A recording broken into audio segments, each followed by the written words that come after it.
اعوذ باللہ من الشیطان الرجیم بسم اللہ الرحمن الرحیم مولا کائنات حضرت امیر المومنین علی ابن ابی طالب علیہ السلام کے مجموعہ کلام نہج البلاغہ کے پہلے باب کا خطبہ نمبر 236۔ اس خطبے میں آپ نے آل محمد صلی اللہ علیہ وآلہ وسلم کا ذکر فرمایا۔ وہ علم کے لیے باعث حیات اور جہالت کے لیے سبب مرگ ہیں۔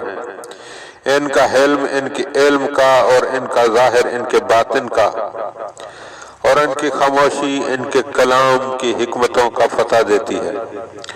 وہ نہ حق کی خلاف ورزی کرتے ہیں نہ اس میں اختلاف پیدا کرتے ہیں۔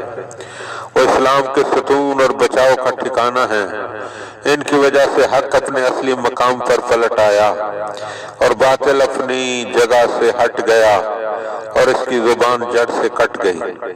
انہوں نے دین کو سمجھ کر اور اس پر عمل کر کے اسے پہچانا ہے، نہ صرف نقل و سماعت سے اسے جانا ہے۔ یوں تو علم کے راوی بہت ہیں مگر اس پر عمل پیرا ہو کر اس کی نگہداشت کرنے والے کم ہیں۔